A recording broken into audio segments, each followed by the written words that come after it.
Bienvenue. Ce webinaire, c'est une initiative des Trois Principes Francophonie, une communauté affiliée à la 3PGC, la communauté mondiale des Trois Principes. Notre but, c'est simplement de partager une compréhension qui transforme la façon dont on vit notre expérience humaine, celle que Sydney Bank a découverte. Une compréhension qui nous ramène à notre bien-être naturel, à notre résilience et à une sagesse présente en chacun de nous. Nous vous invitons à écouter avec un esprit tranquille. Rien à analyser, rien à débattre, juste laisser les mots résonner. Restez curieux et quand des questions montent, posez-les à partir de cette curiosité-là. Vous pouvez nous suivre sur Facebook, Instagram, Spotify ou YouTube pour découvrir nos autres contenus. Et si vous avez des sujets, des idées de sujets pour des prochains webinaires, n'hésitez pas à nous les proposer. Euh, voilà. J'ai mis mon téléphone qui parle tout seul pendant que je parle, ce qui est assez embêtant. Je vais le mettre de côté. Voilà, très bien. Le sujet du webinaire d'aujourd'hui, c'est les trois principes, une découverte qui peut tout changer. Euh, je vais parler de mon expérience personnelle. On va essayer de partager avec Isabelle et de l'idée ce webinaire. Si vous voulez participer, vous pouvez lever votre petite main électronique et on discutera avec vous. Donc, qu'est-ce qui change en fait? Euh, Rien ne change et tout est différent. Ah. Pour moi, ça a vraiment été ça. Ça veut dire que quand on découvre ces trois principes, la plupart du temps, on part en essayant de comprendre de manière intellectuelle ce que ces trois principes sont. Et on se fait beaucoup d'histoires. La documentation qu'on voit, les vidéos de Sydney Bank, au départ, pour moi, c'était très confus. C'était des termes que j'arrivais pas à intégrer de manière spécifique. Ça, il n'y avait pas tellement de logique dans, dans ce que j'entendais. C'était trop vague. Euh, j'ai mis pas mal de temps, en fait, à intégrer. Je suis arrivé en fait d'une histoire où j'ai fait des études de PNL. Déjà, je m'intéressais de la manière dont le cerveau fonctionne. C'était dans une optique d'optimiser un petit peu la manière dont je gérais mes émotions et la manière dont je pouvais aider les autres à gérer leurs émotions. La PNL, en fait, ça travaille sur la structure de la pensée. Donc, en changeant la structure de la pensée, on arrive à changer l'expérience. Et bon, c'est un petit peu des tips and tricks, c'est des protocoles qui nous permettent d'avoir une expérience différente en changeant un petit peu la structure de la manière dont on pense. Et, euh, et ça marche. C'est vrai il y a des résultats. On peut arriver à pas mal de choses. Et quand j'ai découvert les trois principes, c'était le gros changement, c'est que c'était plus sur la structure de la pensée, mais sur la nature. C'est quelle est la nature de notre expérience humaine. Et donc ça, il n'y a pas beaucoup de règles. Il n'y a pas, on peut, on- il n'y a pas un protocole qu'on peut utiliser qui va nous amener vers le bonheur. Très souvent, c'est la recherche du bonheur. Et, euh, et ce qui est intéressant, c'était euh, ce que Sidney Bank disait toujours, c'est dans la sensation, dans le sentiment, la vérité est derrière. Ce qui est intéressant de voir, c'est que euh, c'est pas intellectuel. Ça veut dire que la réponse, elle est jamais là-haut. Elle est jamais là-haut, c'est vraiment à partir du moment où on a cette sensation de bonheur qui commence à frétiller en nous, c'est justement d'arrêter tout ce que ça engendre comme pensée, les laisser partir et puis suivre la sensation. En fait, l'information et le chemin, il est à partir des sensations. J'ai eu beaucoup de mal au départ. Et mes pensées, mon intellect s'est toujours mis avec un grand mur pour moi dans ma compréhension des trois principes, parce que c'est intellectuel.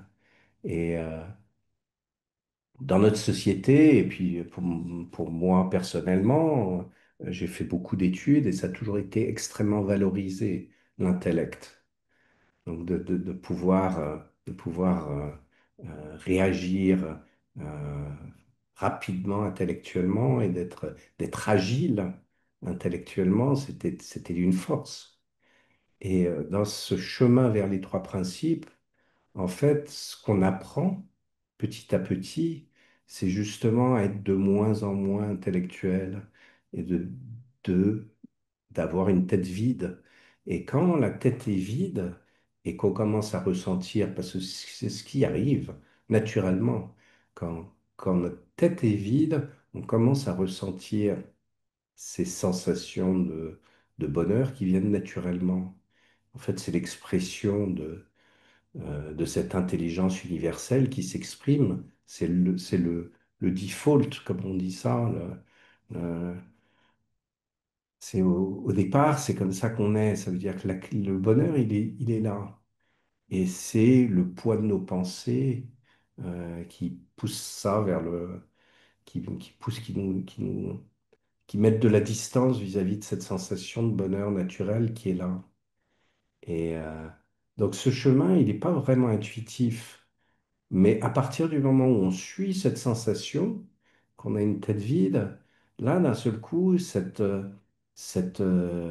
l'esprit se manifeste à travers notre sagesse naturelle et on peut de nouveau utiliser euh, cette puissance créatrice pour fabriquer, parce qu'on forme tout un tas de choses, on crée des choses qui sont, qui viennent directement de l'esprit. Et là, il y a des choses merveilleuses qu'on arrive à créer au niveau intellectuel. Mais la source et, euh, et, euh, et le lien qu'on doit avoir, c'est avec cette sensation. Et cette sensation, en fait, euh, pour moi, dans mon chemin, être heureux, c'est se reconnecter et se reconnecter et se reconnecter pendant la journée à cette sensation. Et puis dès que je me rends compte que je suis déconnecté, de repartir, whoop, de me recentrer, de retoucher du doigt cette petite sensation, whoop. Et quand je suis dedans, je sais que là, d'un seul coup, je suis connecté complètement à l'esprit, à cette énergie intelligente. Et de là, ma sagesse naturelle s'exprime de manière beaucoup plus fluide. Et donc, en fait, quand on parle des trois principes dans ce groupe et un petit peu partout, c'est toujours assez difficile parce que pour pouvoir l'exprimer et le partager, on est obligé d'utiliser des mots et de rentrer dans notre intellect. Alors qu'on fait ça, bien entendu, notre but, c'est juste de pointer du doigt en disant c'est là que ça se passe. Et, euh, et d'écrire ces trois principes, c'est extrêmement dur parce que justement, les mots sont très pauvres et on n'arrive pas bien à... Quand on pointe du doigt la direction, mais chaque personne va devoir faire ce petit chemin qui est de toucher ça du doigt et d'en prendre conscience de leur manière.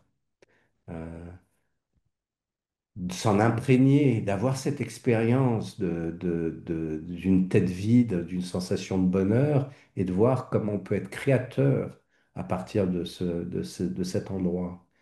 Quand on est vraiment dans cet endroit, qu'on se touche, et c'est à l'intérieur de nous-mêmes, quand je dis qu'on se touche, euh, euh, quand on touche du doigt à cet endroit, d'un seul coup, les choses sont complètement différentes. Et dès qu'on va interagir avec le monde extérieur, avec les autres, euh, quand on arrive de cette position qui est une position d'amour et de, de- de sagesse naturelle, on crée des choses qui sont totalement différentes. Il n'y a plus cette pollution de l'expérience par toutes ces pensées annexes qu'on a. Euh, donc voilà, mon chemin, moi, il a été très lent, en fait, dans ces trois principes. J'ai exploré plein d'autres choses, mais je dois dire que j'en ai beaucoup plus l'expérience de nos jours. Mon expérience a vraiment changé et la manière dont je me connecte aux autres aussi a énormément changé. Je parlais de ça avec Isabelle aussi à la dernière conférence où on était. On arrive à être avec les autres très très rapidement dans une connexion de cœur à cœur. C'est-à-dire que le bruit de l'intellect, de l'ego, tout ça, ça disparaît. On arrive à être beaucoup plus dans une connexion de cœur à cœur. Et quand on parle à partir de cet endroit-là, euh, l'autre entend beaucoup plus la vérité de ce qu'on dit. Ils savent que c'est pas de la masturbation intellectuelle, c'est pas ça que je veux dire, mais qu'il y a beaucoup moins de filtres. Et dans cette connexion et en utilisant notre sagesse naturelle qui a beaucoup moins de filtres, on arrive en fait à être beaucoup plus créatif dans l'approche d'aide, si on est dans une relation d'aide, ou même dans notre relation humaine avec l'autre. Donc, je crois que je vais, voilà, pour débuter le webinaire, je vais laisser Isabelle rebondir là-dessus. Merci Hervé. Et je te suis complètement. C'est toujours un peu un challenge de parler d'une chose qu'on veut faire sentir au niveau énergétique en utilisant des mots. Et je vais tenter quelque chose maintenant. Je ne sais pas trop où ça va nous amener. Mais hier, alors que j'étais dans une conférence, à un moment, j'ai regardé par la fenêtre. Et j'ai vu la forêt que je vois depuis ma fenêtre. Donc, des arbres avec tous les dégradés de jaune, de doré, de mordoré, de marron. Et puis le sol qui était davantage vert avec des tas de dégradés de vert. Et c'était ma perception. Et à un moment, la pensée qui m'a traversé l'esprit, c'est ce tableau manque un peu de bleu. Alors pourquoi la pensée m'a traversé l'esprit, je n'en sais rien. Mais à ce moment-là, j'ai remarqué que mon regard s'est levé et qu'il a pu englober un peu de ciel. Et du coup, le tableau avait toutes les couleurs que je voulais. Et pourquoi je parle de cette expérience? C'est d'abord que j'ai réalisé que c'était une illustration pratique et quotidienne de ce qu'on appelle le principe de conscience. C'est-à-dire qu'on ne perçoit que ce qui est dans notre espace de conscience. On ne peut pas percevoir à côté de la conscience. On est toujours. Donc, ma conscience, à un moment, était suffisamment étriquée et je voyais que des couleurs qui commençaient au vert et qui terminaient au marron. Et puis, quand ma conscience s'est élargie, elle a englobé le bleu.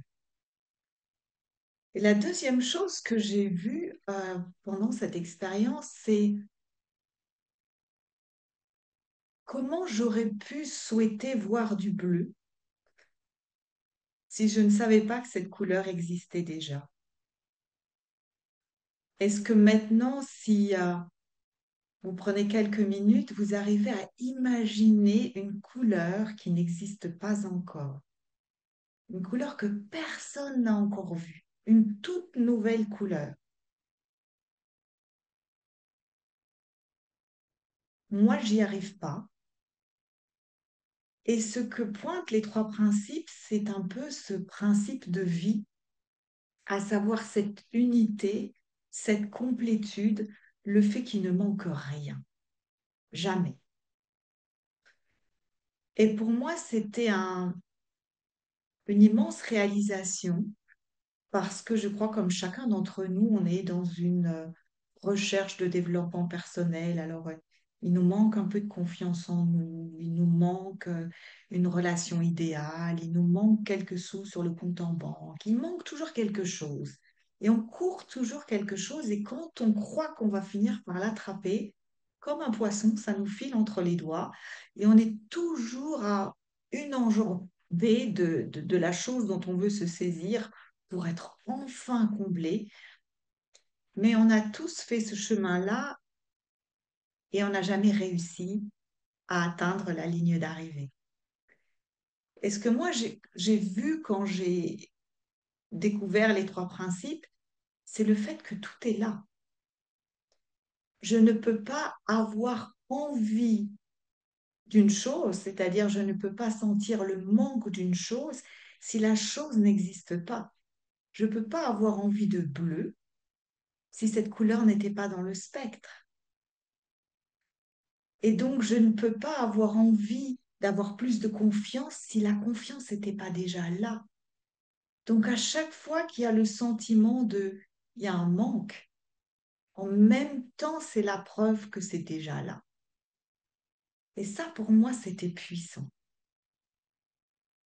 Et ça m'a amené vers la question, ben, si tout est déjà là, pourquoi je m'en rends pas toujours compte? Pourquoi j'ai ce sentiment qu'il me manque euh, un peu de confiance en moi, un peu de d'aisance financière, un peu de meilleures relations, un peu de quelque chose. Il nous manque tous quelque chose. Comment je peux ressentir cette sensation de manque si, in fine, il ne manque rien?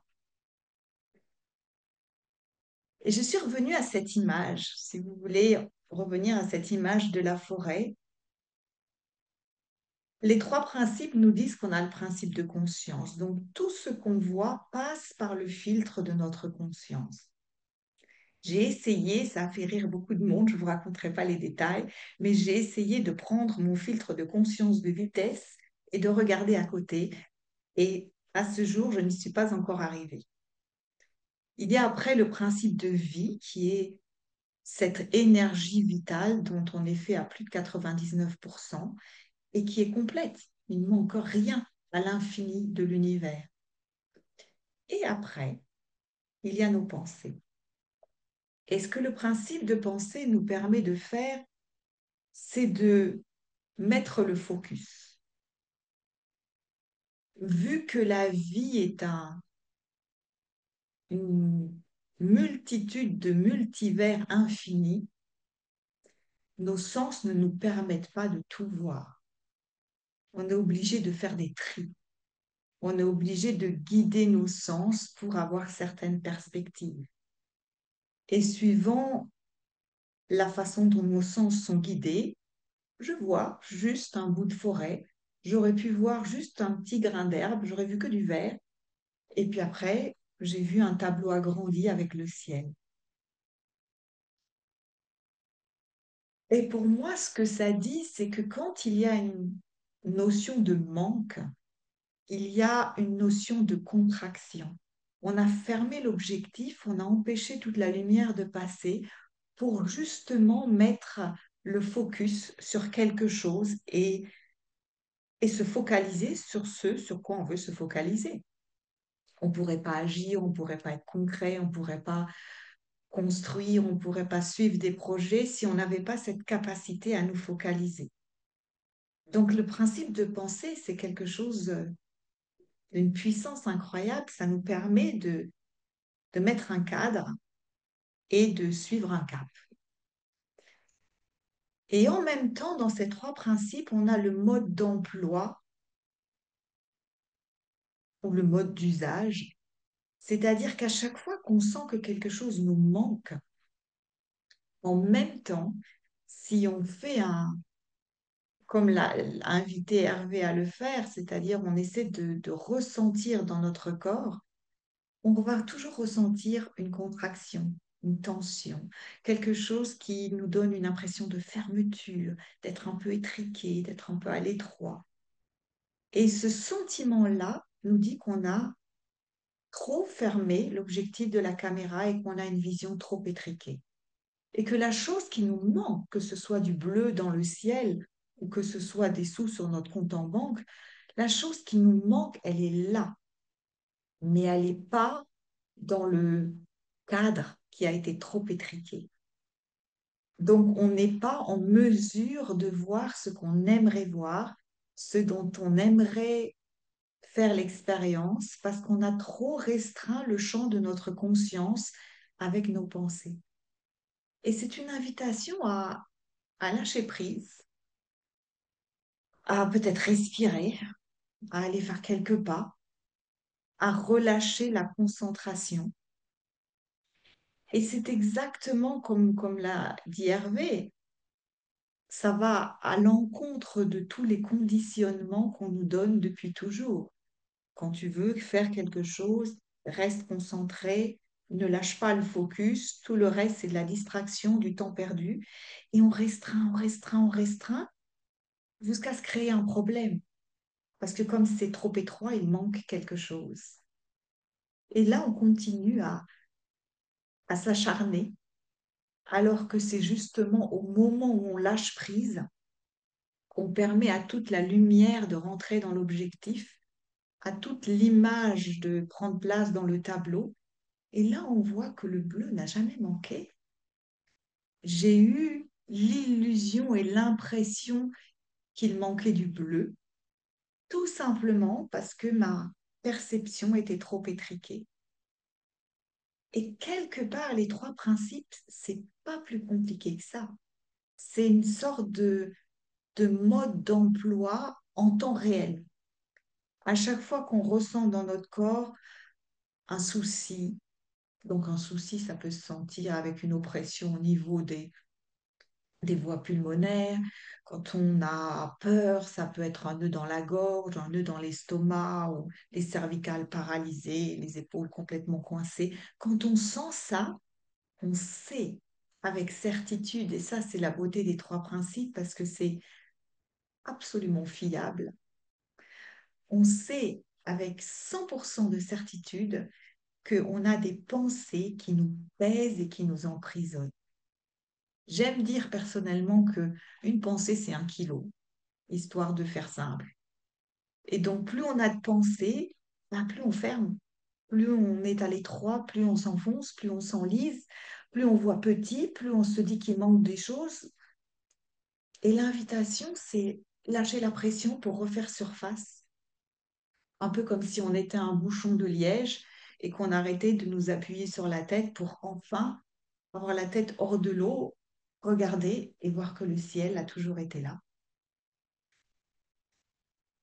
Et j'avais envie vraiment de partager ça avec vous parce que justement, quand on était avec Hervé à la conférence Viva en Espagne, il y a Marina justement qui a fait un très très beau discours que vous aurez la possibilité de voir en ligne, même si c'est en anglais.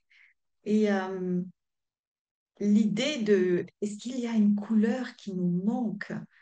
Elle l'a dit peut-être pas comme ça. Moi, je l'ai entendu et ça m'a beaucoup touchée. Il ne nous manque rien. Il ne nous manque rien, aucune couleur. Si on devait, si on avait la possibilité de se faire cadeau d'un sens supplémentaire, en plus de la vue, en plus de l'ouïe, en plus du toucher, du goût, de l'odorat et de l'intuition, ce sixième sens qui nous permet d'être connectés à nos émotions, qui en fait, le sens dont parle Sidney Banks. Si on avait la possibilité de demander à Aladdin, en frottant sa lampe magique, de nous créer un septième sens, ça serait quoi?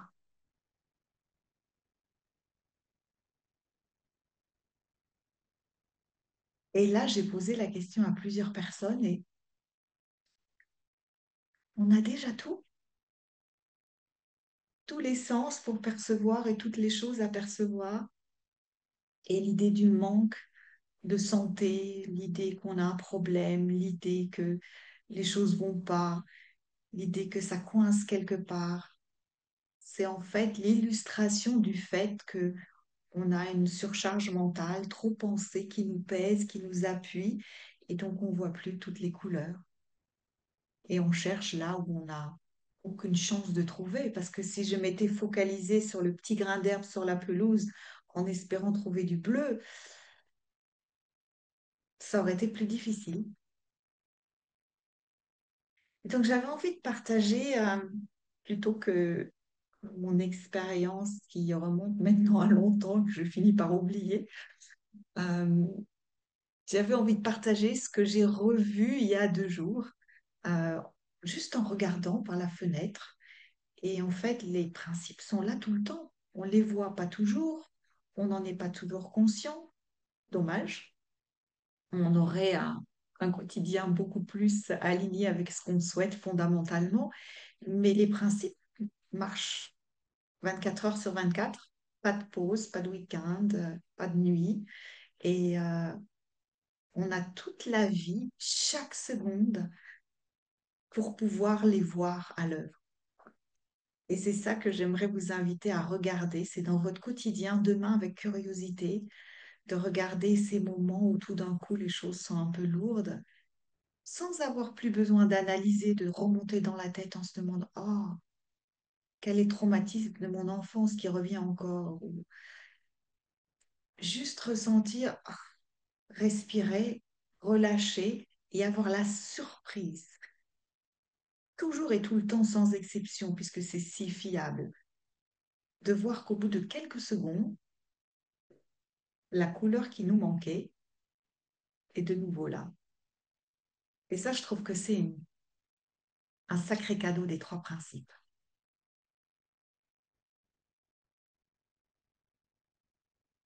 J'espère que ça vous permet d'essayer de voir une façon de les comprendre autrement qu'en passant par l'intellect.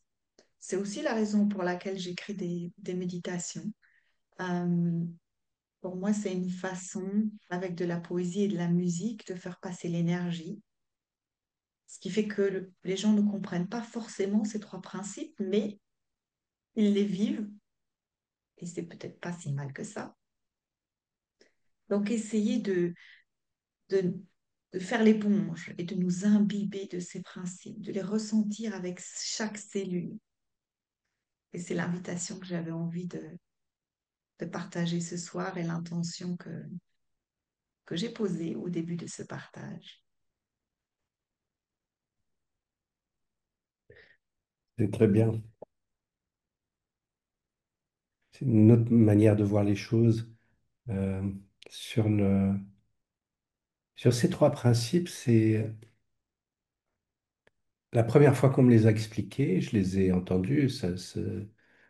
L'esprit, la conscience et la pensée, quand on prend ça vis-à-vis de sa propre expérience, c'est évident. C'est évident il y a une énergie de vie qui nous anime, qui fait battre nos cœurs. Euh, c'est évident qu'on pense. Et notre conscience est là. On sait très bien qu'on est des êtres conscients. On arrive très bien à comprendre ça. Euh, mais ça, c'est dans notre expérience. euh, d'être humain. Et la pensée, c'est la pensée avec un petit p, la conscience avec un petit c, et l'esprit avec un petit e. Cette énergie, on la voit dans notre expérience humaine, dans dans notre être humain. Euh, Notre être spirituel pointe vers la conscience et ses trois principes. C'est avec un C, P et un E majuscule.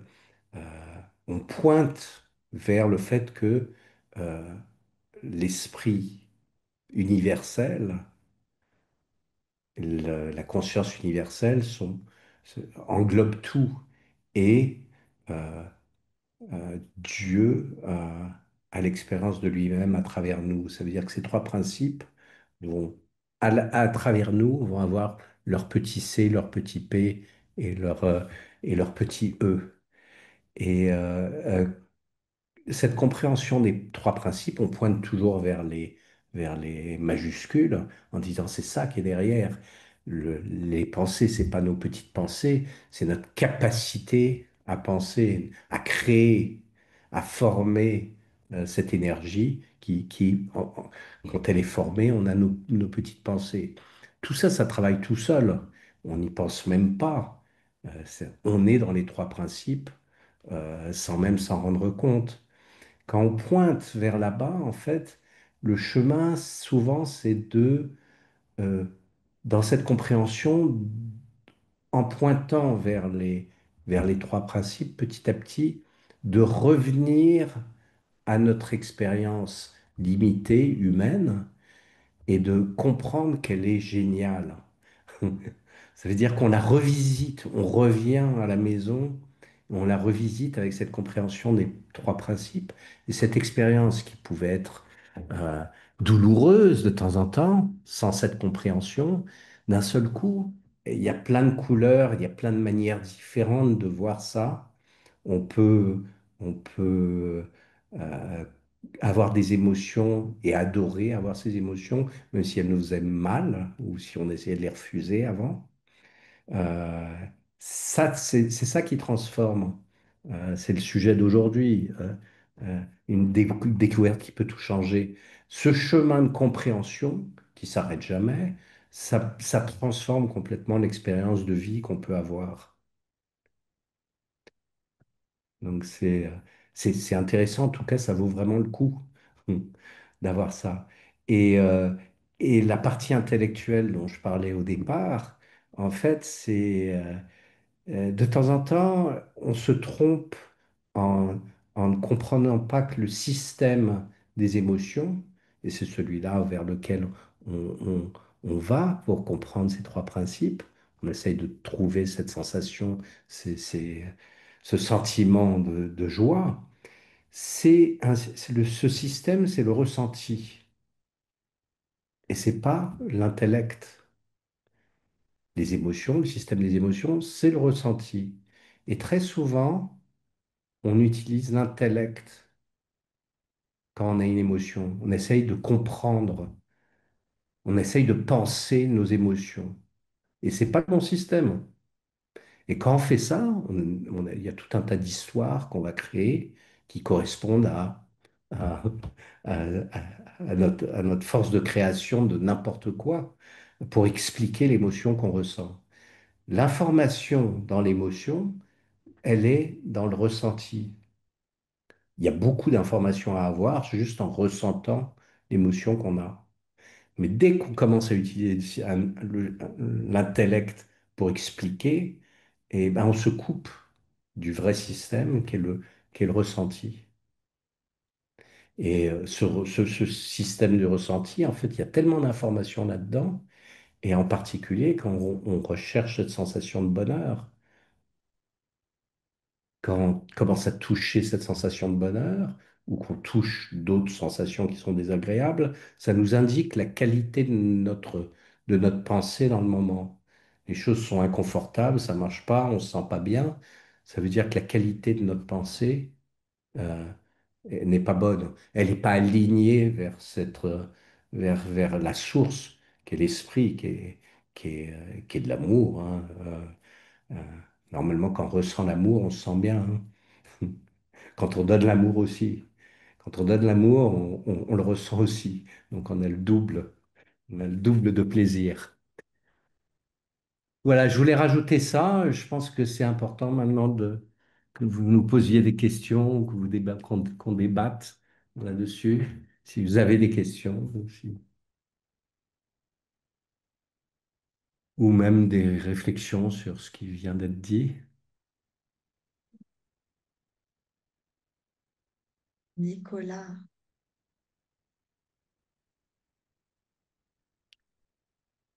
Nicolas, levez la petite main.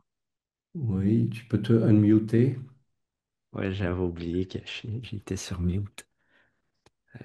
Moi, ce qui est venu au début du partage, c'est quand tu disais c'est un état. Puis que je me rappelle que Sid, en vidéo, disait, si vous touchez cet état en écoutant une cassette, jetez la cassette. Fait que je me disais, ben, c'est donc que l'état est déjà là, que je le porte en moi, mais c'est comme tu disais, de euh, arrêter la pensée, ou je sais pas comment, de plus être dans la tête, mais de revenir à la sensation. Mais la question que j'avais, c'était peut-être que je suis en train de répondre à la question, mais voir c'est comment toucher cet état ou cette sensation sans aller chercher à écouter Sid ou à participer à un webinaire ou à faire une lecture. C'est comment revenir à ça dans moi.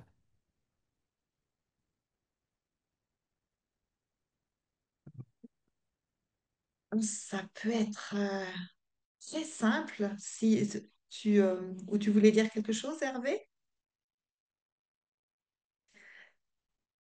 Pour moi, ça peut être vraiment très très simple. Plus on comprend ces trois principes, plus on sait que la seule chose qui nous pèse, c'est le poids de nos pensées, qui étrique le cadre, qui fait qu'il manque quelque chose, qui nous fait avoir des soucis, qui nous fait nous sentir comme on n'aimerait pas se sentir. Et donc la seule chose qu'on peut faire dans le moment, dès qu'on se rend compte, dès qu'on est conscient qu'on est en train de nous matraquer avec nos pensées, c'est d'essayer d'arrêter. Alors les pensées, elles ont une sorte de force d'inertie. Quand il y a une pensée qui passe, 1 kilo, ça fait jamais grand mal. Mais quand on est pris en otage par cette pensée et qu'on commence à l'entretenir, alors les wagons se raccrochent et on a un train qui se transforme en train grande vitesse et à un certain moment, on ne peut plus en descendre. Mais plus on comprend et on incarne et on intègre et on s'imbibe de ces trois principes, plus on se rend, plus tôt on se rend compte de oups, la pensée est arrivée, moi je la touche pas, je monte pas dans le train. Et là, il y a des choses très simples et pour moi la plus simple, c'est de respirer. On a toujours notre respiration avec nous, du moins je le souhaite. On peut toujours inspirer profondément, expirer profondément, ouvrir la fenêtre, aller chercher un verre d'eau, se faire un verre de thé. Ça suffit à couper le flot et le flux des pensées. Et du coup, au lieu de suivre le fil de nos pensées dans lequel on s'emberlificote les pieds, euh, on laisse le flot de la vie repartir. Et ça, le sentiment qu'on cherche tous avec de meilleures relations, un peu plus de confiance, un peu plus de finances, quoi que ce soit, euh, il est déjà là. Et il est là quand il n'est pas comprimé par nos pensées. Donc, il suffit de vraiment de petites choses de penser, qu'est-ce qui me ferait plaisir à moi maintenant?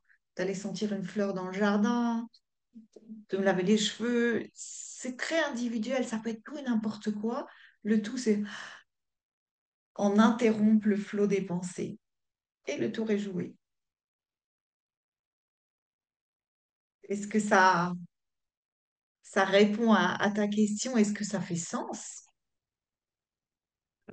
Oui, beaucoup. Ça me, ça me parle de revenir à quelque chose qui est maintenant, mais de pas dans une histoire. Revenir à quelque chose de te ramener du mouvement ou de sensoriel. Je pense que comme vous avez dit, tout est déjà là.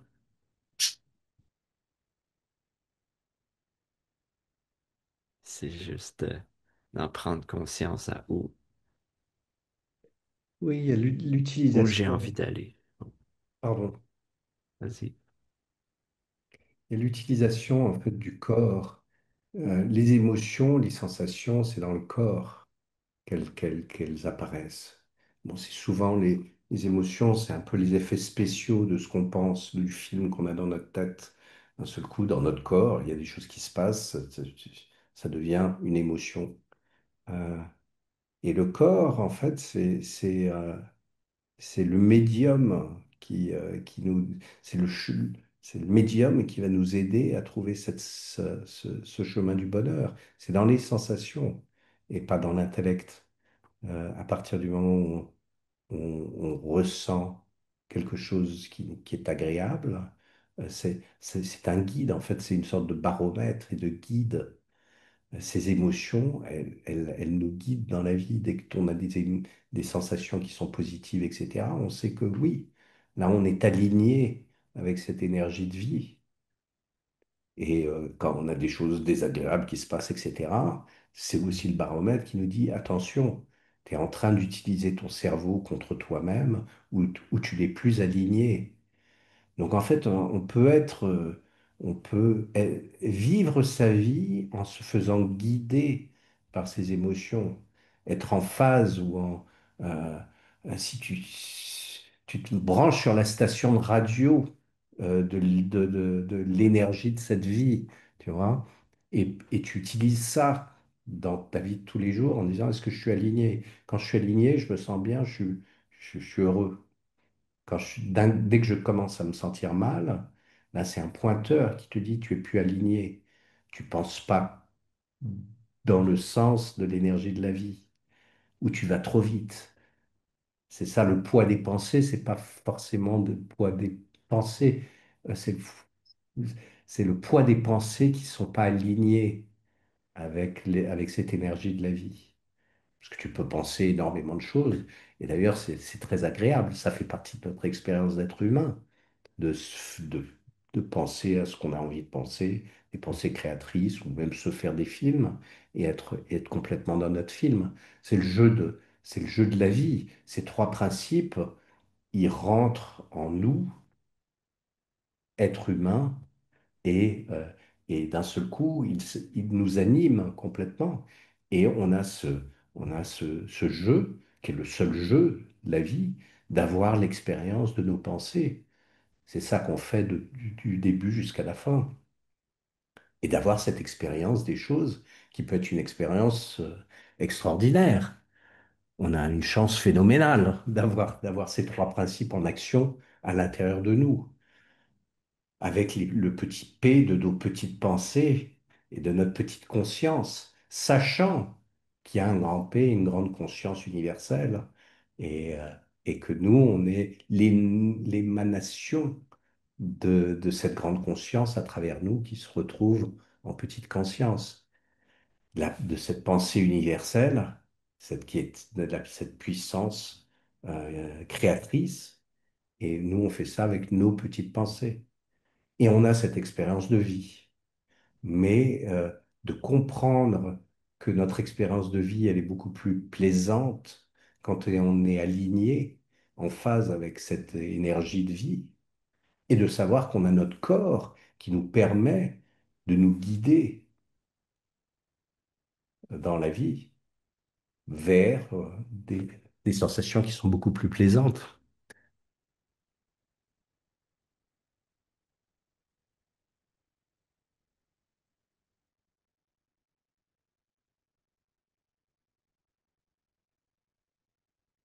Yael. Oui, bonsoir. Je voulais rebondir sur l'histoire du corps et des émotions parce que je fais une expérience aujourd'hui assez intéressante et pas très concluante, j'ai trouvé. J'ai l'impression d'avoir passé ma journée à jouer à Tom et Jerry entre mon corps et mes pensées. Euh, je me suis réveillée ce matin, je travaille en ce moment sur le scénario d'un film. Et je me suis réveillée ce matin en sachant que je devais lire le texte que j'avais reçu de la scénariste avec laquelle je travaille pour la noter. Et à mon réveil, je sens une contraction dans le corps. J'essaye de rester dans le corps et de ne pas partir dans le train des pensées, d'autant que ce train, je l'ai c'est un trajet que j'ai fait 1 million de fois, donc je, je me suis lassée du paysage. Donc je reste dans le corps et dans l'idée que, ok, voilà, c'est comme ça. Pour le moment, c'est contracté.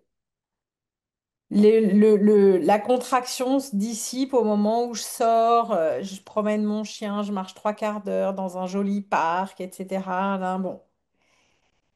Et puis je rentre à la maison, je vois sur le coin de ma table l'ordinateur dans lequel il y a le texte. La contraction revient. Et toute la journée, ça a été comme ça. C'est-à-dire que j'avais presque l'impression d'être au bord d'une sorte de schizophrénie. C'est-à-dire j'ai passé ma journée à essayer de m'arnaquer moi-même pour ne pas m'embarquer dans le train des pensées, ne pas associer l'idée de la peur à la contraction du corps, mais en même temps, j'avais quand même, comme disent les Québécois, j'avais de la misère à pas me dire que c'était quand même ça qui m'arrivait.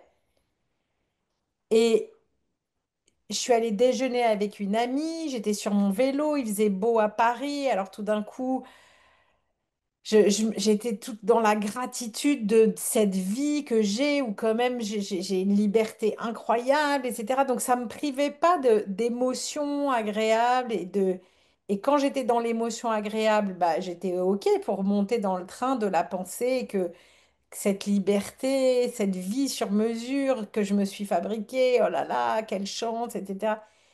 Et puis, il suffisait que tout d'un coup, je visualise le texte pour tout d'un coup retrouver l'émotion de la contraction. Enfin, vous voyez où je veux en venir, c'est-à-dire qu'il y a un moment où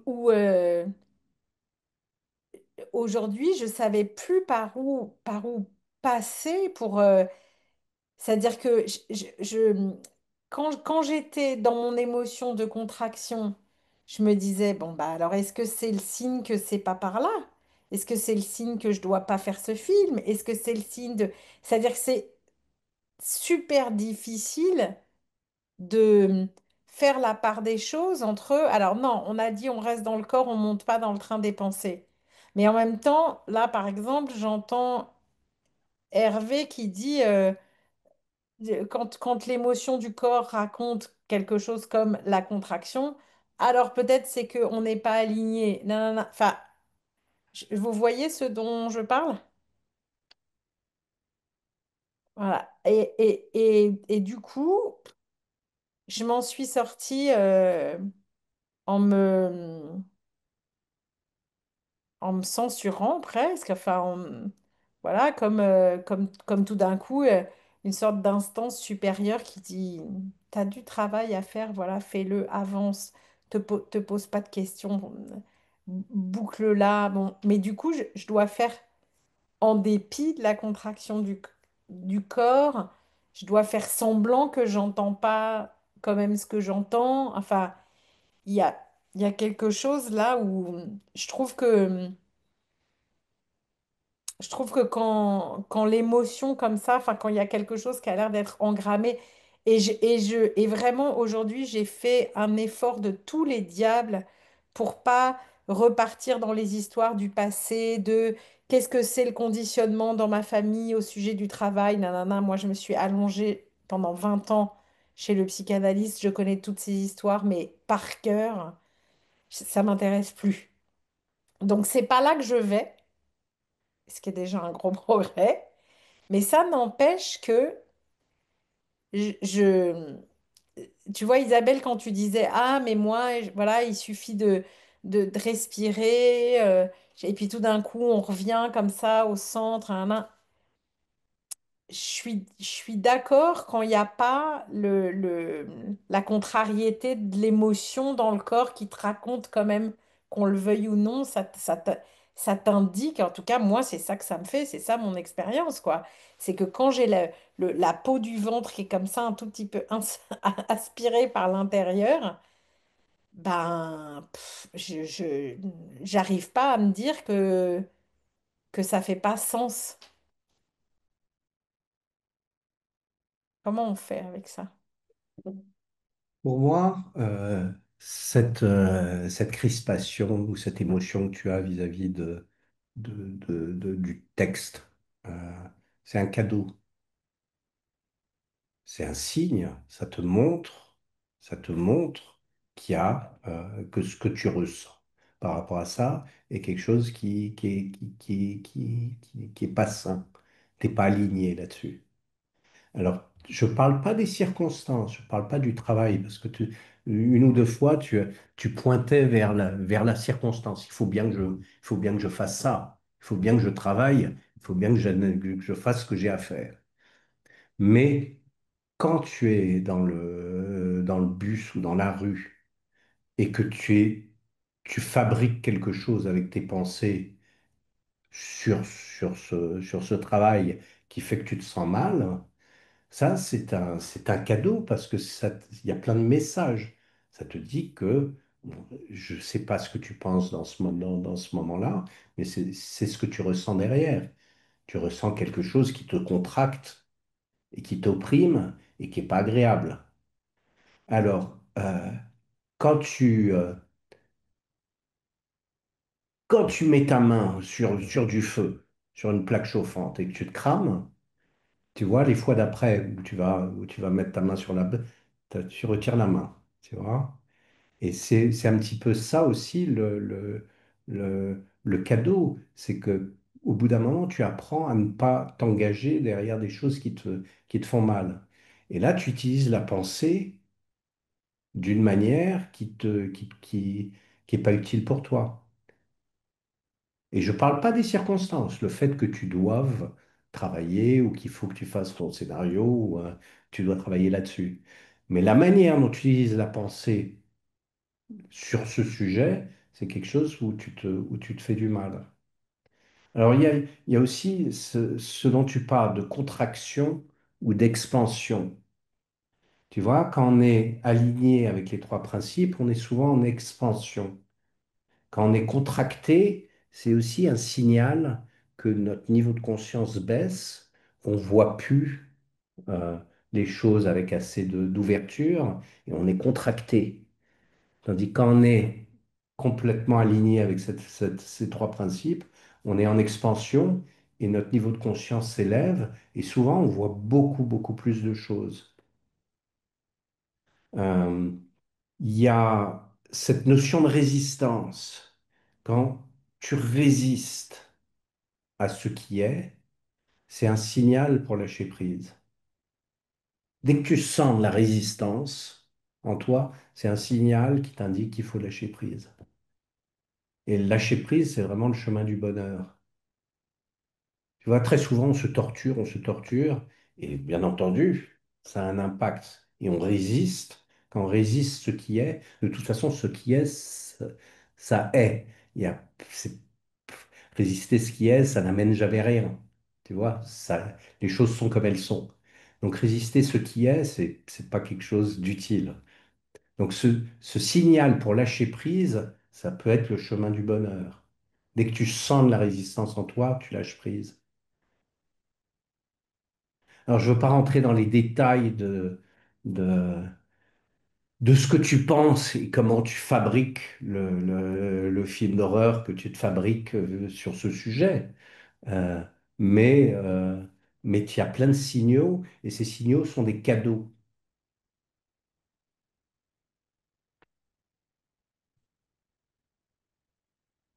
Ce qui me vient aussi à l'esprit, Yael, euh, peut-être tu vas te reconnaître dans cet exemple-là. J'avais un professeur de danse qui disait qu'à chaque fois qu'il montait sur scène, dans la demi-heure qui précédait, il vomissait tous ses boyaux et il était dans un stress inimaginable. Et pendant quelque temps, il s'est demandé si c'était une carrière qui était pour lui, parce que vu l'état dans lequel il était avant, euh, il a commencé à douter de sa légitimité ou de sa volonté d'être un danseur professionnel. Et puis un jour, je lui ai demandé, je lui ai dit, mais quand tu es sur scène, c'est comment? Il dit, alors là, je sais pourquoi je suis venue au monde. Et la minute où je mets un pied sur scène, je marche plus, je vole, une autre dimension. Et pourquoi je dis cet exemple, c'est que euh, le mettait dans cet état de stress avant, c'était tout ce qu'il imaginait que dans le grand saut, il allait se ramasser, s'étaler, tomber, se fracturer la cheville, finir sa vie à l'hôpital, terminer sa carrière. Il avait des pensées tellement dramatiques que ça le mettait dans cet état de stress absolument dramatique. Mais quand il se posait la question, une fois qu'il est sur scène, comment c'est? Là, tout de suite, il a vu que c'était pas en question. Et donc, la question que j'avais envie de te poser, c'est pour essayer de savoir, est-ce que ce sont des pensées de peur, d'anxiété, d'où qu'elles viennent, on s'en fout, qui te font contracter, qui te donnent cette impression de nœud à l'estomac avant de t'y mettre. Mais quand tu penses à ce travail, ou si tu avais passé outre, si tu étais monté sur scène, si tu ne t'es pas laissé bloquer par cette crise de stress, est-ce qu'à ce moment-là, ça aurait été un instant magnifique ou là, en y pensant bien, c'était pas si génial que ça? Je sais pas si ça peut t'aider concrètement, mais c'est ce qui me vient à l'esprit maintenant. Oui, il y a quelque chose de cet ordre-là, évidemment, dans la création. Mon mari fait le même métier que moi et on parle souvent de l'extase et l'agonie de la création. Et on convoque Sainte Marie des Affres de la création. C'est-à-dire que le grand mérite de ces vies-là, c'est que quand tout d'un coup on réussit à être à l'endroit de la création, il y a quelque chose qui a à voir avec les trois principes et avec la connexion à la source. C'est-à-dire que tout d'un coup, on se transforme en canal. En tout cas, moi, c'est l'idée que je me fais de ce qu'est la création, c'est on est traversé par, on ne produit pas, on est traversé par. Et, et tout l'enjeu, c'est de réussir à se mettre dans cette forme de disponibilité qui nous permet d'être traversé par. Et un des obstacles, évidemment, c'est la peur. Et la peur, elle est nourrie par la pensée de l'incertitude quant à la possibilité d'être traversé par. C'est-à-dire que comme il y a une part de magie, alors il y a une part d'aléatoire, alors peut-être ça a marché la fois d'avant, mais ça ne marchera pas cette fois-là. Alors j'ai écrit un livre qui a super bien marché, mais en fait c'est parce que j'ai eu de la chance. Alors, non, non, non. C'est-à-dire c'est pas comme le truc sur lequel tu peux tu vois, t'appuyer en disant, bah voilà, si je mets bout à bout le même dispositif, ça va donner forcément le même résultat. Je peux compter dessus, c'est pas la peine de m'inquiéter. Et là, c'est comme le revers de la médaille de la magie qui se produit au moment où ça se produit. C'est que il y a une dimension qui nous échappe complètement. Et donc, dans ce qui nous échappe, il y a une part de ça, en tout cas chez moi, mais chez 100% des artistes que j'ai autour de moi, on parle tous de... c'est même au-delà de la peur de l'échec, hein. C'est comme... bien sûr que ça peut ressembler à ah, j'espère que mon film il va pas être tout pourri. Mais il y a quelque chose de presque, c'est infralinguistique, il y a un truc très infime de sa capacité à tout d'un coup à être là pour recevoir le cadeau de la création. Donc c'est assez proche en ce sens, c'est assez proche de l'état que vous évoquez, du moment où tout est aligné et où tout s'ouvre. Ça fait la même chose en fait. Oui, il y a une des choses, c'est, je vois deux choses. La première, je vois toutes les pensées que tu as qui t'empêchent d'être créative. La deuxième chose que je vois, c'est de quand tu as ton esprit qui est complètement vide et que tu es animé euh, par cette énergie de vie, c'est la source de ta créativité. Et elle marche à 100% tout le temps. si tu te mets pas à l'encontre de ce process créatif. Donc c'est toi qui arrêtes le processus créatif avec tes pensées. Avec une tête vide, la créativité, elle part, et elle part de manière naturelle. Et les musiciens, quand ils démarrent, whoop, ils arrivent à improviser, et on ne sait pas d'où ça vient, et on ne comprend pas d'où ça vient, mais ça sort. Et ça sort, et ça peut être merveilleux. Et le fait de vouloir contrôler en disant il faut que ça marche à 100%, c'est une manière d'arrêter la chose, tu vois? Cette énergie, quand tu la laisses s'exprimer sans entrave, elle est là toujours à 100%. Et la meilleure chose que tu peux faire, c'est de prouver ça en essayant. Tu vois. Une tête vide, et puis, whoop, tu touches la bonne sensation, tu touches cet endroit en toi où tu es aligné avec cette énergie de vie, et tu vas voir que, c'est, euh, c'est ça la source de la créativité. Jasmine, tu voulais t'exprimer. Je, j'ai besoin de partager ce que je vois, ce que j'entends. Euh, j'entends les pièges.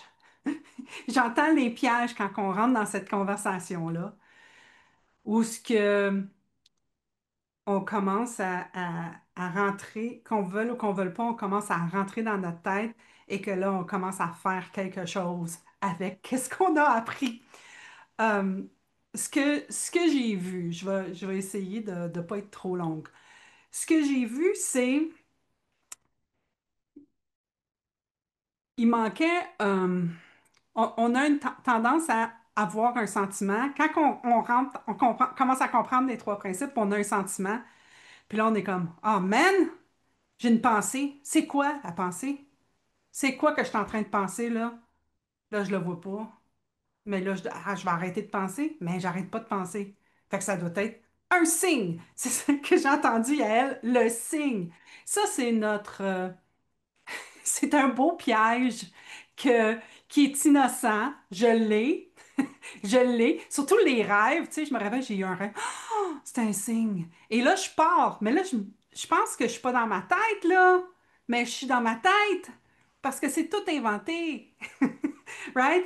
Fait que la seconde qu'on a la pensée, ça doit être un signe. Mais là, on veut savoir c'est quoi le signe. Qu'est-ce que c'est en train de me dire? Et on vient de partir. On est rendu dans un train. Right? Fait que ça, c'est un train de pensée. L'autre train de pensée que j'ai vu, que j'ai entendu, c'est je sais tout ça. Je le sais. Je suis déjà passée à travers. Je comprends tout. C'est un autre beau train, ça. Parce que les trois principes nous ramènent à la présence. La présence, c'est de regarder ce qui se passe présentement, puis de voir ce qui se passe présentement, pas basé sur le passé, puis pas basé sur le futur. Fait que c'est quoi qui se passe présentement? C'est ce que j'ai vu. Un autre piège, la rapidité à laquelle on pense. C'est pas comme il va-tu faire soleil demain? Je pense que demain, il va faire soleil. Non. Il va-tu faire soleil demain? Parce que là, je me demande s'il va mouiller. Parce que là, si je vais mouiller, je vais m'habiller comme ça. Parce que faut que j'aille là. Puis après ça, je vais prendre cette chemin-là. C'est comme ça, là. C'est instantané. Ce que j'aime dans ce que tu amènes, Yael, c'est que tu es en train d'explorer. Tu es en train de voir, OK, mais là, je le vois là que c'est le texte. Mais c'est pas le texte. C'est les pensées derrière le texte. Et c'est juste comme, OK, ben là, j'ai des pensées. Tu continues. Tu fais juste le faire pareil. So, OK. Tu l'as déjà fait, right? Fais juste continuer. Tu as déjà un niveau de présence différent parce qu'avant, c'était comme, là, je suis stressée, c'est parce que j'aime pas ça. Tu sais, là, t'étais dans le train, right? C'est parce que j'aime pas ça, je devrais arrêter, ma vie est finie, ça y est, c'est fini. Là, tu sais, comme on est parti là-dedans. Non, tu te ramènes, tu dis, ah, c'est peut-être juste un. Tu sais, qui sait? Moi, je dis souvent, j'avais peut-être juste mal au ventre, j'avais besoin de passer un gaz. sais. Mais moi, j'invente que, c'est non, ça y est, la vie est finie. Qu'est-ce que je vais faire? Je suis rendue, tu sais. Fait que c'est ça, se ramener au présent, puis de vraiment juste voir qu'est-ce qui se passe. OK, qu'est-ce qu'on fait les humains? On pense et on se promène dans nos pensées et on oublie que c'est pas ça qui se passe présentement. C'est pas ça qui se passe. Mon corps me dit là, t'es en train de penser. Tu sais peut-être pas à quoi tu penses, mais t'es en train de penser. Fais juste faire ah, OK. Non, ça veut pas dire que c'est un signe, ma vie est terminée. Ah, j'ai tout gâché ma vie. Ah, non, ça veut rien dire de ça. Ça veut dire right now, moi, ça va pas bien. Mon cerveau capote. C'est correct? C'est ça, être humain. You know? Fait que c'est des pièges. On a des pièges. On peut commencer. Moi, au début, quand je commençais à apprendre les trois principes, j'étais fascinée du, de la création de mes pensées. Ça m'envahissait. J'étais comme, ah, là, je viens de faire ça, sauter là. Puis là, j'étais comme, non, mais je comprends tout. C'est parce que j'ai fait ça. Mais là, je n'étais pas jamais dans le moment présent. Tu sais? Puis là, je disais à mon coach dans ce temps-là, je dis à mon coach, je dis, mais je suis tout le temps dans ma conscience, puis il y a plein de pensées dans ma conscience. Puis il était comme, non, ça c'était, tu deviens consciente et tout à coup, tu rentres dans ta tête. Tu sais, c'est comme, tu as la conscience, ah, tu viens de le voir, ouh! Tu rentres dans ta tête, puis là, tu pars parce que c'est fascinant.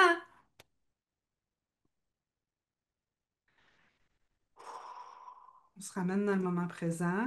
OK. Si c'est un signe, là, Yael, c'est un signe. OK, c'est quoi le signe? Mettons, le signe, c'est si c'était un signe, puis c'était un signe que tu as besoin de lâcher la carrière, qu'est-ce que ça fait? C'est pas le signe qui te stresse. Il y a quelque chose en arrière. Je me rends compte, il y a toujours quelque chose en arrière.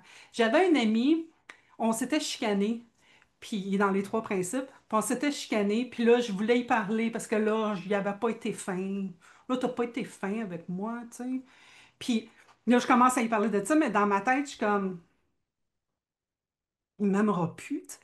Si j'ai dit ça, il m'aimera plus, c'est pas fin, qu'est-ce qu'elle vient de penser là? Fait que là, j'y compte tout ça, j'ose mettre, tu sais, mon cœur sur la table. Puis il me regarde, puis il dit, tu m'aimes? Puis là, je suis comme, comment t'as pu entendre que je t'aimais? Mais il a entendu en arrière de qu'est-ce que je disais. Puis sa prochaine question, ça a été, t'as-tu peur de me perdre? Puis là, j'ai été assommée par la question parce que c'était vrai. J'avais peur de le perdre. Puis là, j'ai fait comme, oui. Puis là, il m'a dit, puis qu'est-ce qui va arriver si tu me perds? Il n'arrivera pas rien. Nothing. Rien. J'y parle plus, là. Ça fait déjà au moins un an que j'y parle plus. Je le sais qu'il est là, je le sais qu'il m'aime, on n'a pas le temps, ça marche pas. On s'aime tous les deux, on se parle pas. Dans mon ego, dans mes pensées, je l'ai perdu. Dans, dans les trois principes, dans la compréhension de l'esprit, je le perds jamais. Je l'aime. Fait qu'il y a toujours quelque chose derrière. Puis c'est des pensées rapides qu'on se rend même plus compte qu'on a. Fait que c'est pour ça qu'on se ramène puis qu'on dit, ah, il y a un sentiment là, je sais pas c'est quoi. Mais continue d'explorer, c'est ça qui est cool.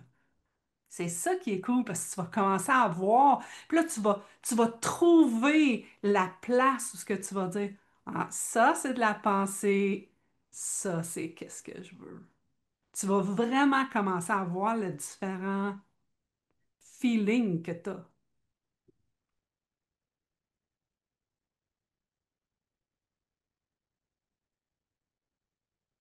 Oui, une petite observation euh, qui m'est venue dans la tête. Euh, Ça a à voir avec la vitesse. Bizarrement, avec mon expérience des trois principes, plus le temps passe et plus je ralentis. Euh, je ralentis aussi là-haut. C'est-à-dire qu'il y a il y a moins de bruit là-haut. Mais d'une manière générale, c'est un petit peu comme si mon désir de me connecter à justement cette énergie de vie, c'est comme si la vitesse de la vie, elle était plus lente que mon activité intellectuelle. Et que pour arriver à bien me connecter, en fait, je ralentis tout ça. Cette tête vide aussi, euh, dans la communication, dans ma communication avec les autres, je ralentis. Je me mets, je crois, plus en phase avec la vitesse de la vie. La vitesse de la vie, elle est plus lente que celle que j'avais avant. Cette rapidité, poup, poup, poup, plus vite, tac, tac, tac, tac, tac, tac, tac. Non, le chemin est inverse. Je pense qu'il y a une vitesse de la vie. Bon, c'est une observation, mon observation. Je réagissais parce que, Yael, tu me disais que tu avais que tu n'avais pas arrêté de penser pendant cette journée. Bon, je l'ai entendu comme étant un petit peu en sur-régime. Non, c'est pas tout à fait ce que j'ai dit, si je peux me permettre. J'ai dit, j'ai joué à Tom et Jerry. C'est-à-dire, justement, j'ai passé mon temps à aller du corps à la non-pensée, mais au constat du corps, mais à la non-pensée. Et c'était une expérience, je pense, que c'est la première fois que j'ai vécu ça à ce point. Je suis jamais montée dans le mental, genre, à part sur la question du signe, bien vu, Jasmine. Je suis jamais montée dans le mental sur ah, mais si je suis contractée, c'est que nanana. Et j'essayais pas non plus de me raconter une autre histoire qui m'irait mieux, etc. Je me suis vraiment efforcée de pas aller dans cet endroit-là. Mais du coup, il y a un moment dans ma journée, c'est pour ça que l'image qui me vient, c'est Tom et Jerry. J'avais l'impression d'être deux, quoi.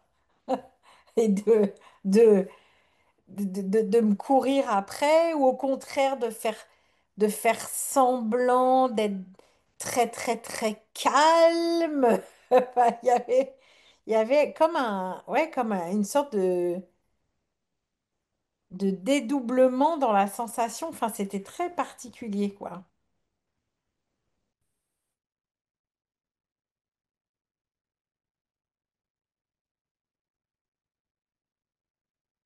On t'entend. Gilles, tu veux partager? Euh, je voulais réagir à ce que disait Yael parce que dans une démarche de créativité, d'inventivité, avec cette dualité, la peur d'échouer, mais en plus l'envie d'y arriver, et donc deux personnes, d'abord ça me fait penser à une décision d'amour, quand on choisit ou pas de d'y aller ou pas.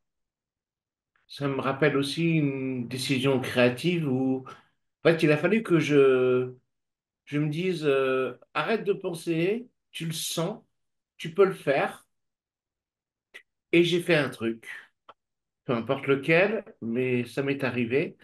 Et donc, Yael, je suis tout à fait sur la même page que toi, sur cette sensation à un moment où t'as les deux, t'es tiré dans les deux sens.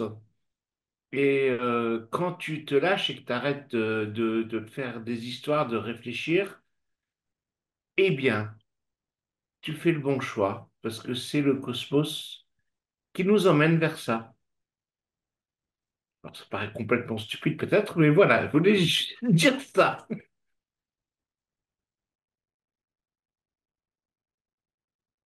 Non, sur la question du choix, il y a beaucoup de personnes qui ont beaucoup de difficultés à choisir quand ils sont tiraillés entre deux choses.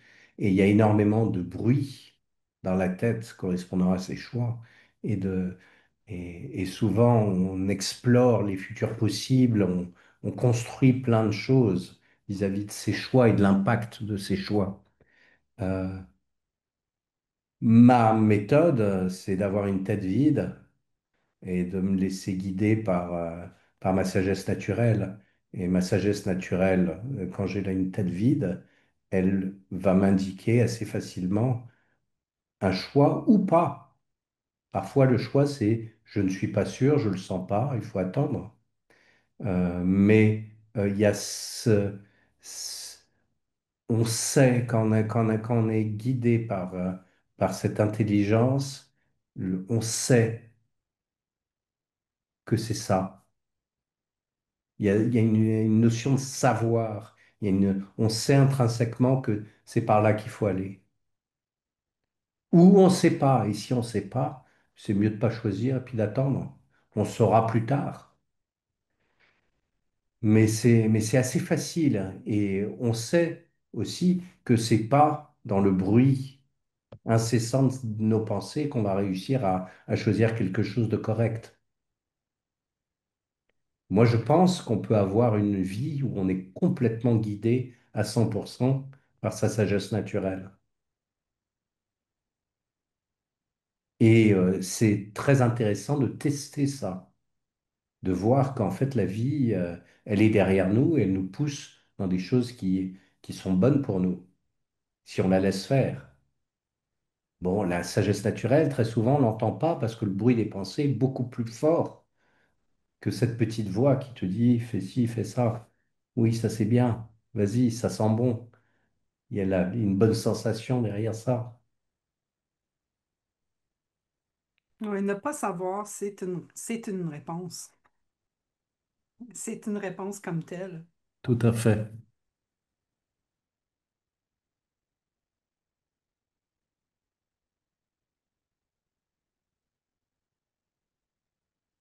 Donc, je rajoute juste, vas-y, Yael, go for it. Absolument.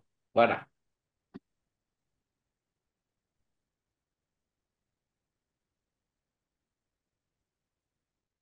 Est-ce qu'il y a d'autres personnes qui voudraient partager? Fatou, Marie, Stéphanie?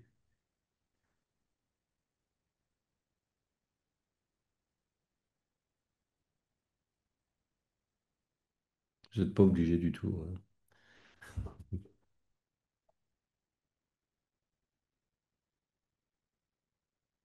L'occasion de nous familiariser avec ce silence de ne pas savoir.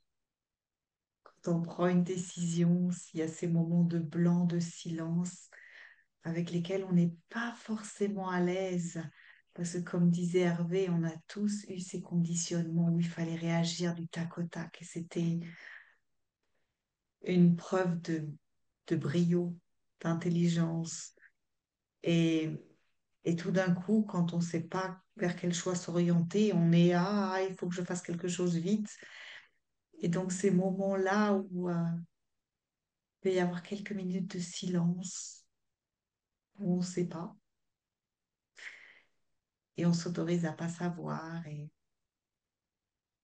à ne pas savoir de quoi demain sera fait. C'est les moments dans lesquels la magie opère.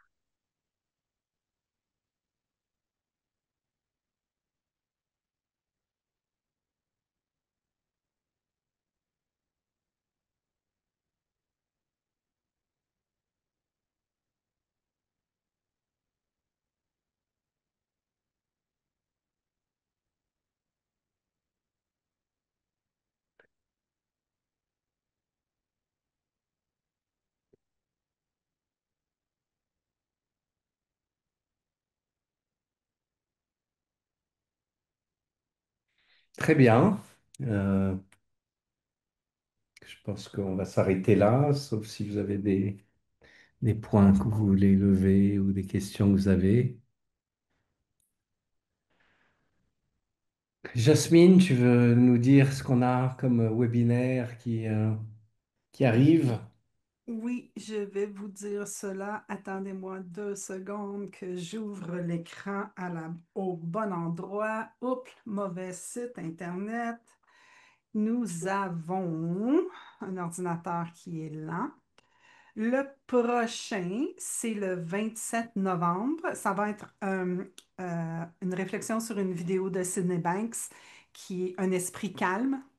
Et le 11 décembre, on fait une table ronde. C'est le dernier de l'année et on fait une table ronde. Donc, on invite tout le monde à venir jaser avec nous, nous dire comment ça a été l'année, comment vous avez trouvé ça. Si vous avez des idées pour nous, on aimerait beaucoup vous inviter. C'est comme notre party de Noël des 3P francophonie, la table ronde. Fait que ça serait plaisant. Oui, Marie? Oui, j'avais juste une petite question concernant le prochain webinaire parce que j'ai pas trouvé la vidéo dans les liens. Ou en tout cas, donc moi j'ai essayé de la trouver je l'ai trouvée sur YouTube et j'ai vu qu'elle faisait 2 minutes ou quelque chose. Est-ce que c'est possible ou c'est peut-être pas la bonne? C'est pas la Ah, bonne. je vais te donner ça à l'instant. Attends-moi une petite seconde. Je ouvre les endroits que j'ai besoin d'ouvrir. Un esprit calme. Copie. Si tu comprends l'anglais, il y a Quiet Mind qui est sur YouTube de Cinebank, mais nous l'avons sous-titré en français.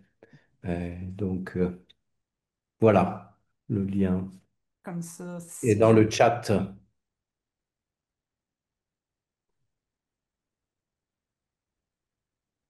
Merci, Marie. Est-ce que là, tu es revenue sur mute, Marie? Je ne sais pas si tu es en train de nous parler.